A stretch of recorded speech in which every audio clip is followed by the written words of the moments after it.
새벽 기도에 나오신 여러분들을 주님의 이름으로 환영합니다. 함께 샘물의 기도로 기도 자리로 나가도록 하겠습니다. 마음과 샘물의 기도를 하나님께 드립니다. 먼저 우리의 믿음을 고백합니다. 여호와는 나의 목자시니 내게 부족함이 없으리로다. 그가 나를 푸른 풀밭에 누이시며 쉴 만한 물가로 인도하시는도다. 아멘. 하나님 아버지, 하나님께서 우리의 참 목자가 되어주심에 감사드립니다. 우리의 평생이 참 목자 되신 하나님의 음성을 따라 하나님과 동행하는 삶이 되게 하시고 하나님만으로 만족하는 인생이 되게 하옵소서. 샘물 공동체를 위해 기도합니다. 내 영혼을 소생시키시고 자기 이름을 위하여 의의 길로 인도하시는도다. 아멘. 하나님 아버지, 우리 샘물 공동체가 하나님만을 목자로 섬기는 교회가 되길 소망합니다. 샘물의 예배를 통해 모든 성도들이 하나님이 공급하시는 생명의 양식을 풍성히 얻게 하시고 하나님 안에서 참된 안식과 영혼이 소생하는 은혜를 경험케 하옵소서. 샘물의 모든 목장들을 하나님께서 친히 돌보시어 목장 식구들이 주 안에서 하나 되게 하시고 서로를 돌아보며 사랑을 나누는 생명 공동체가 되게 하옵소서. 작은 목자 훈련과 사남사범을 통해 샘물의 모든 성도들이 의의 길을 걸어가는 은혜 내려 주옵소서. 사랑하는 지체들을 위해 기도합니다. 내가 사망의 음침한 골짜기로 다닐지라도 해를 두려워하지 않을 것은 주께서 나와 함께 하심이라. 아멘. 하나님 아버지, 병중에 있는 지체들을 긍휼히 여겨주시고 회복의 은혜를 주옵소서. 인생 골짜기 가운데 주께서 친히 찾아가셔서 함께하여 주시고 주의 지팡이와 막대기로 지켜주옵소서. 고난 중에도 하나님의 함께하심을 기억하게 하시고 주님의 강한 손을 의지함으로 모든 고난과 환난을 능히 견디며 주께서 주시는 힘과 용기로 승리하게 하소서. 우리의 자녀들을 위해 기도합니다. 내 평생의 선하심과 인자하심이 반드시 나를 따르리니 내가 여호와의 집에 영원히 살리로다. 아멘. 하나님 아버지, 우리 자녀들의 삶 가운데 선한 목자가 되어 주옵소서. 하나님의 선하심이 자녀들의 걸음을 이끌어 주시고 하나님의 인자하심이 뒤에서 불어오는 바람이 되어 주옵소서. 세상의 많은 시험과 시련 속에서도 끝까지 믿음을 지키게 하시고 하나님의 자녀답게 살아가게 하옵소서.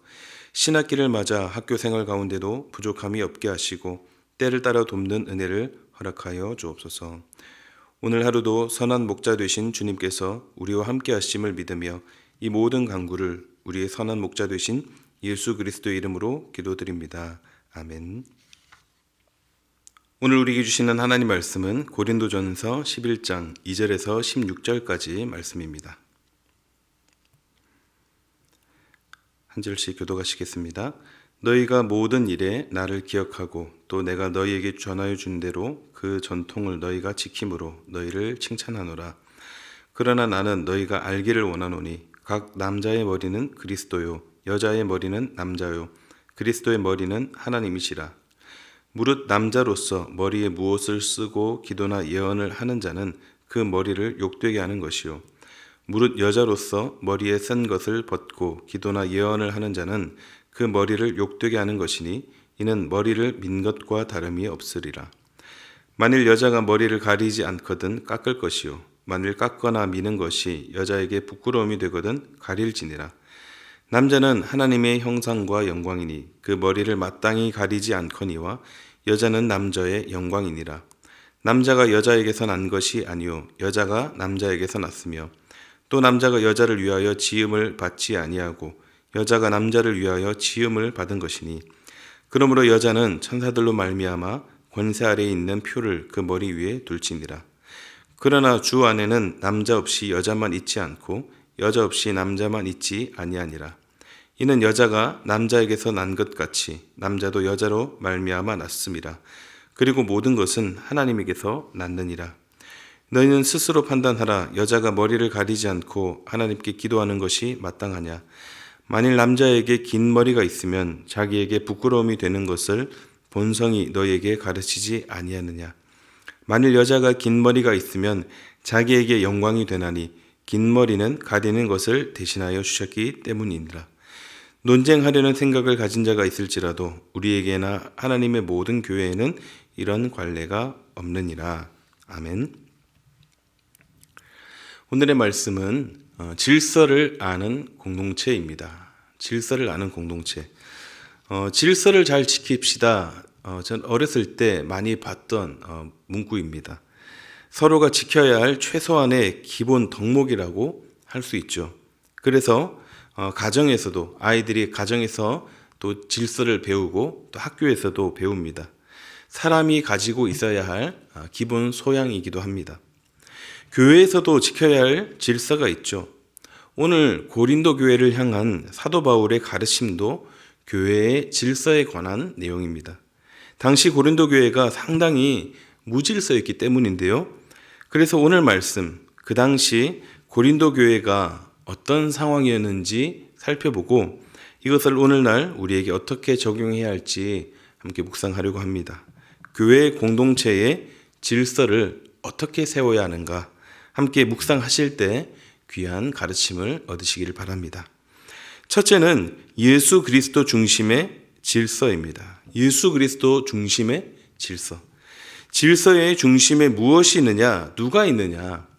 교회 공동체 질서의 중심에는 언제나 예수님이 계셔야 합니다. 예외는 없습니다. 항상 예수님 중심이 되어야 질서가 바로잡힌 교회라 할 수 있는 것입니다. 고린도 교회 내에 여러 분열의 문제, 또 윤리 도덕적 문제, 우상의 문제 등 참 많은 문제를 가지고 있었던 그런 문제 있는 교회인데 다 그 중심에 예수 그리스도를 견고히 세우지 못했기 때문에 일어난 그런 여러 무질서의 문제들이었습니다. 그런 고린도 교회를 향해 사도 바울이 뭐라고 말합니까? 1절을 보면 이렇게 말씀합니다. 내가 그리스도를 본받는 자가 된 것 같이 너희는 나를 본받는 자가 되라. 바울의 중심에는 늘 그리스도께서 계셨습니다. 그래서 확신 있게 말하죠. 나를 본받으면 곧 그리스도를 본받는 것이다. 정말 대단한 자신감 아닌가요? 그런데 그만큼 철저히 예수 그리스도 중심이라는 것을 이 사도 바울이 밝히고 있는 것입니다.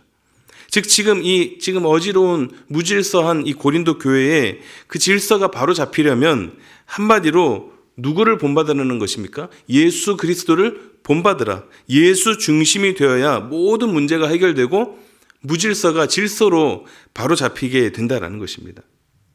바울의 삶이 정말 그랬습니다.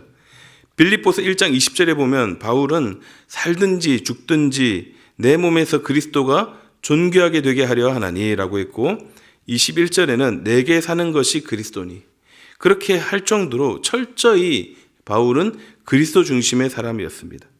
그래서 그런 바울 나 자신을 본받으라고 하는 것이죠.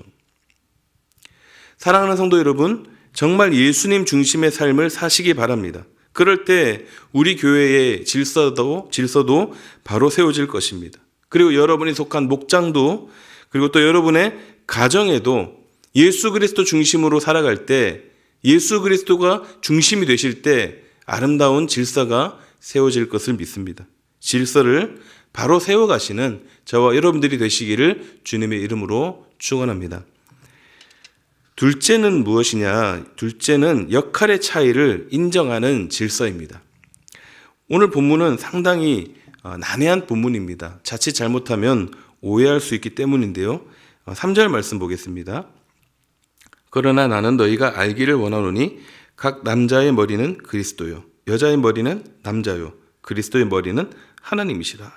남자의 머리는 그리스도, 여자의 머리는 남자, 그리스도의 머리는 하나님이시라. 마치 남녀를 어떻게 편가르게 하는 것 같기도 하고 또 요즘 여성분들이 보면은 반발심을 가질 만한 그런 내용으로 보일 수도 있습니다. 그러나 그런 의미가 아닙니다. 성경은 남녀를 차등의 개념으로 보고 있지 않고 역할의 개념으로 말씀합니다. 하나님이 우리에게 주시는 구원, 또 은혜, 또 은사, 평강 등 이런 것들은 남녀를 구분짓지 않지 않습니까? 하나님 아래에 남자와 여자는 동등합니다. 그러나 역할은 다릅니다. 신체적으로 말하면 남자는 머리 역할을 하는 것이고 여자는 몸의 역할을 하는 것이라고 할 수 있습니다. 머리와 몸, 무엇이 더 중요하냐고 물어본다면 어리석은 질문일 것입니다. 어느 것 하나 중요하지 않은 것이 없죠. 한 몸입니다. 누가 더 중요하고 누가 더 우월하다 이런 말 자체가 성립될 수가 없는 것입니다. 그러나 머리가 몸의 역할을 할 수 없듯이 또 몸이 머리 역할을 할 수 없는 것이죠. 남자는 남자로서의 역할, 여자는 여자로서의 역할을 감당할 때 질서가 바로 세워진다는 것입니다. 만약 서로가 다른 역할을 하려고 한다면 어떻게 될까요? 그 공동체의 질서가 무너지게 될 것입니다.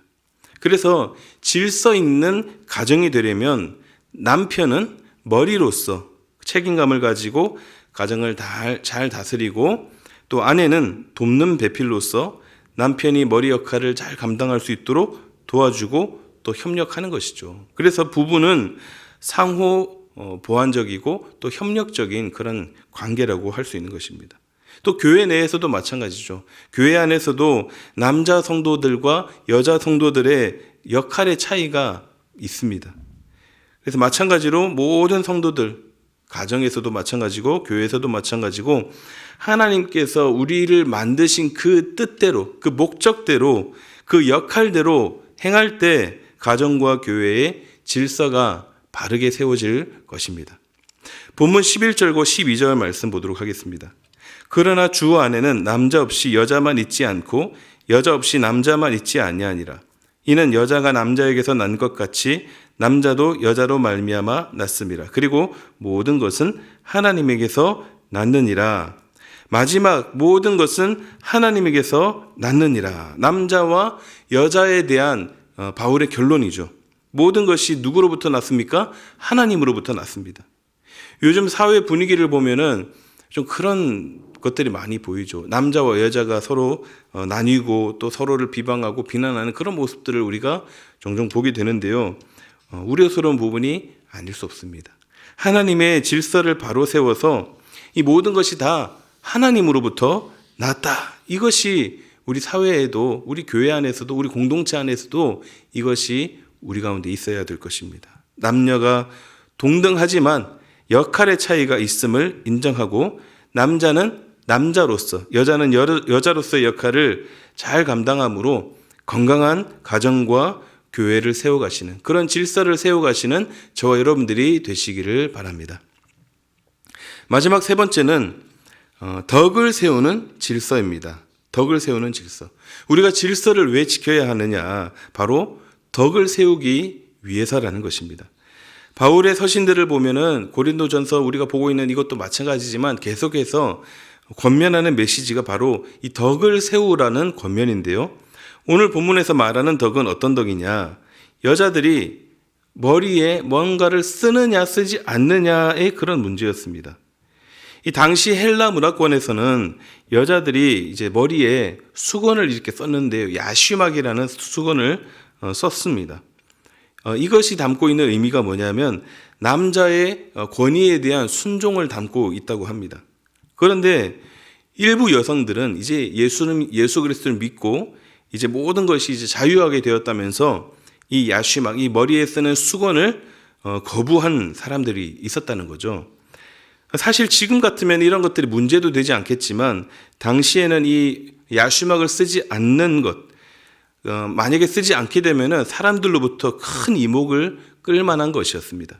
왜냐하면 수건을 머리에 쓰지 않으면 당시 이제 매춘하는 사람이나 동성애자들이 이렇게 수건을 쓰지 않았기 때문에 그런 사람으로 보여줄 수 있었다는 것이죠.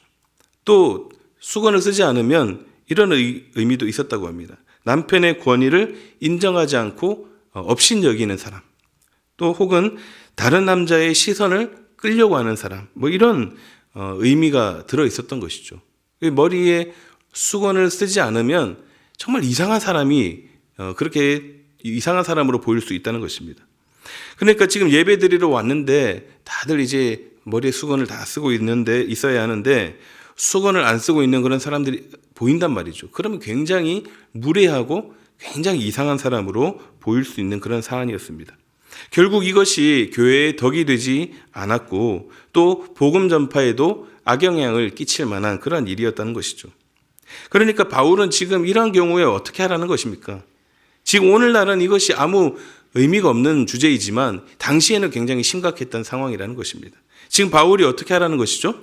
머리에 쓰라는 겁니까? 쓰지 말라는 겁니까? 쓰라는 겁니다. 당시 상황이 써야 되는 상황이라면 써야 된다라는 것이죠. 그게 바로 덕을 세우는 것이고 질서를 바로 잡는 것이라고 말합니다. 참 사람들이 성향이 다 다릅니다. 성격도 다르고 자라온 배경도 다르고 가치관도 다르고 생각도 다 다릅니다. 그래서 결혼은 어떤 것이라고 말합니까? 서로 다른 문화가 만나서 하나의 문화를 만드는 것. 이렇게 할 수 있는 것이죠. 그래서 한 몸을 이루는 부부도 서로 다른 부분들을 하나하나 맞춰가는 그런 과정을 겪어야 하는데 하물며 우리 교회 안에서는 어떻겠습니까? 오늘날은 만약에 머리에 수건을 쓰는 이렇게 쓰고 예배를 드린다면 더 어색하겠죠. 마찬가지로 상황에 따라서 우리는 어떻게 해야 공동체를 위한 덕을 잘 세울 수 있을 것인가를 우리는 늘 염두에 두어야 합니다.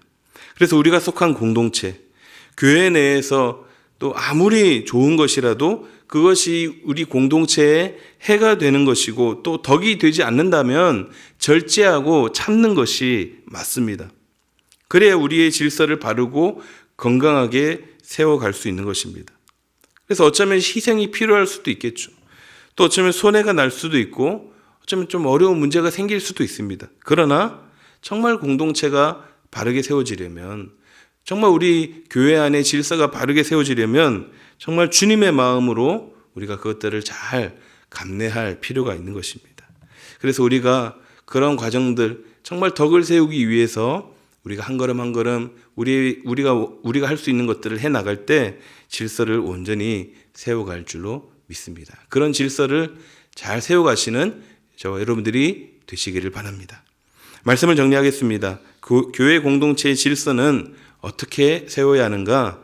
첫째는 그리스도 중심의 질서입니다. 그리고 둘째는 역할의 차이를 인정하는 질서이고 마지막 세 번째는 덕을 세우는 질서입니다. 이러한 질서를 통해 아름다운 우리 교회와 공동체를 잘 세워가시는 저와 여러분들이 되시기를 주님의 이름으로 축복합니다.